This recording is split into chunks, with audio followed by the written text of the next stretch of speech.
Hello and welcome. It's another weekend and we're back with the program Abuja Live. The show is a mixture of politics, human angle stories, entertainment, lifestyle, and sports. So take a moment and relax as we ride through the show today.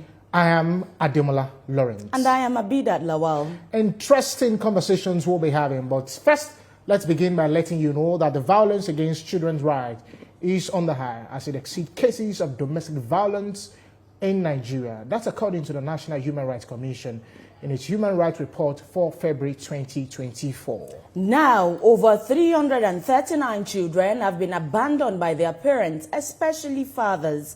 Also, out of 1,484 complaints received, reports of domestic violence as about 370, while violence of children's rights is 550. We have more in this next piece. February report by the Commission are cases relating to children. Over 339 children were abandoned by their parents, most especially by their fathers. In the 550 cases of violence against children, 12 cases of rape and defilement were recorded, 3 child marriages, 1 harmful tradition practice, 24 violence and assault, 19 trafficking, 93 access to children's custody, 4 adoption and kidnapping, 21 rights to survival and development, and 34 others. The main violators of children's rights the Commission identifies as parents, with reports of 176% being responsible.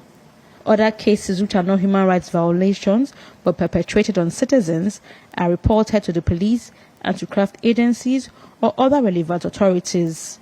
In January, we reported 150 kidnappings. In February, we are reporting 215.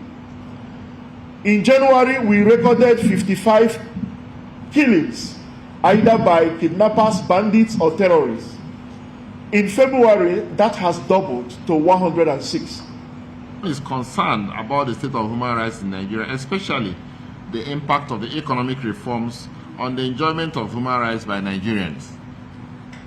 Images and videos of citizens breaking into warehouses and trucks conveying foodstuffs do not only portend dangers on the rule of law, but clearly show a clear violation of the right to dignity of the human person guaranteed by our Constitution. All offices of the Human Rights Commission in the Federation are charged with observing, documenting, analyzing, and reporting on human rights violations in real time. I think it's a very interesting conversations that we need to have. As we mirror on this disturbing trend and put this issue into clearer perspective, we have joined us in the studio a social worker and trauma counselor, Francis Onyekwe. Thanks for joining us, Mr. Francis. Thank you very much. You know, first of all, let's look at what the report is saying. Over 339 children, of course, their rights have been abused. Who could, ever imagine the right of children, of course, will be abused and easily violated? We learned this especially by their fathers. Yeah, it's a serious concern these days because, like you rightly said, research have shown that most abuses happen at home, by relatives. And like you said, especially fathers.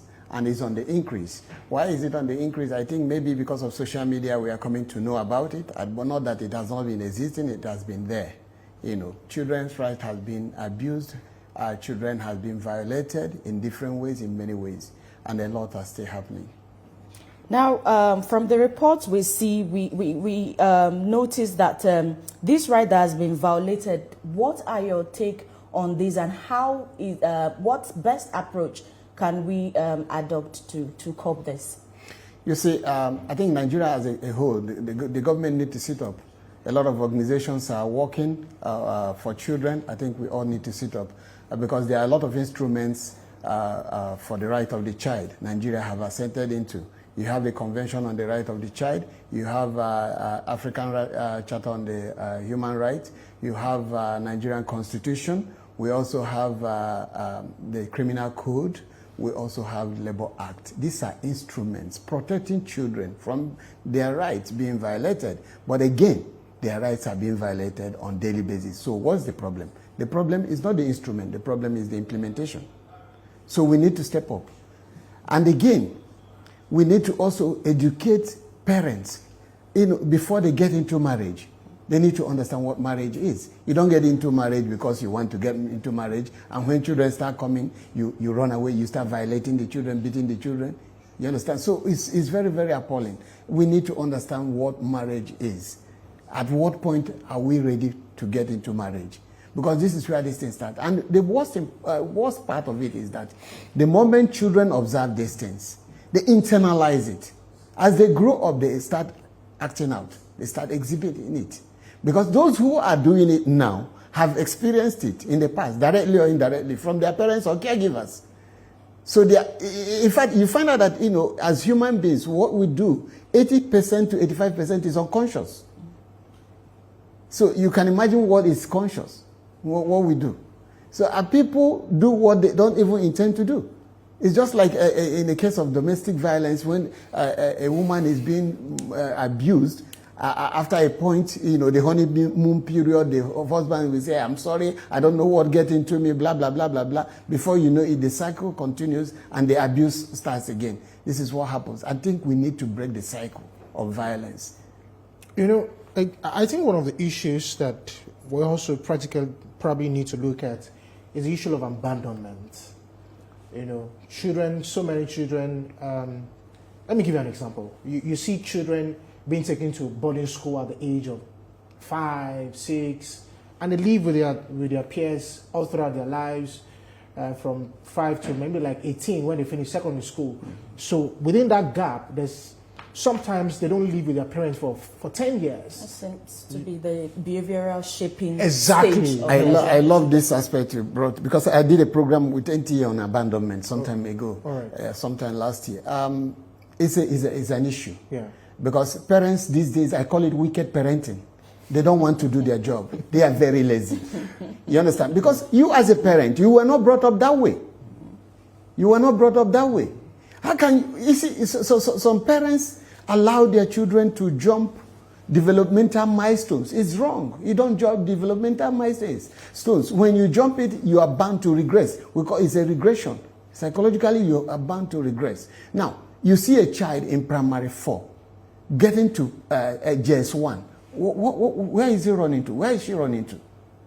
And these are situations where they take them to boarding home because they don't want that responsibility. They want that responsibility of bringing up the children to be transferred to the caregivers in the boarding home and teachers. No, we parents have to do our work. See, what happens? The repercussion is this. When you fail to do your work at the right time, that time you're supposed to rest, you start doing the work. You can't rest. Because that is the time they start manifesting different behavioral issues. Depression, substance abuse, loneliness. Some of them exhibit bully. Some of them are being bullied. Some of them, bully people. You understand? So these are the period. Then you'll be called upon either by the school administration or police that your child have done this, have done that. You start running helter-skelter. But when you're supposed to lay the proper foundation, you refuse to do that. You push it to people to do it, and they do it anyhow. So that issue of abandonment is very alarming. A lot of children, especially in the township these days, you see the lifestyle in the town. It's no longer the kind of lifestyle we have before. We have that communal living, whereby every child is everybody's child. But today, no. We build fences in our homes. We don't know what is happening in the next neighbor's home. If there's an abuse going on, you say it's not your business. It's our business, because tomorrow it will affect the society. And the moment it's a ripple effect. When it affects that individual, the next thing is the family. From the family to friends to the society. And we eventually might end up having a maladjusted society. So how best can we curb this ripple effect, especially the psychological aspect, where in turn it's going to affect the society? I think a lot needs to be done, like you people are doing. A lot of awareness need to be created, and a lot of sensitization, and people need to listen, and people need to pay attention. First and foremost, you need to understand what parenting is. Now you ask yourself a question. People go for marriage course. I don't know for the Muslims, but the Christians, they go for marriage course, marriage training before they get married. What is the duration? And what is being taught? What do they impact in them? We need to revisit those things. Then the NGOs also need to be helped. Like the government need to, map out funds for NGOs who are dealing with children, so that they can get into the communities, sensitize people, and do the work. Then the right people need to be employed. Like in Nigeria today, many people don't know about social workers. I'm a social worker. I'm a practicing social worker for years. Many people don't know about social work. In fact, this month is social work month. On the 19th is social work day. So social workers need to be employed at the right time and the right place to do the work. You don't take somebody who read sociology to come and do social work. It's not done. They will mess it up. There are ethics. There are values of the job. And they understand it. There are social workers who are specialized on children. There are those who are specialized in working with hospital people. You understand? So you deploy them at the right place and don't mingle issues. All right. Thank you very much, Mr. Francis, for joining us. I think it's a conversation that needs to continue. And, children really, their rights need to be protected. Yeah. Thank you for joining us. And that's, of course,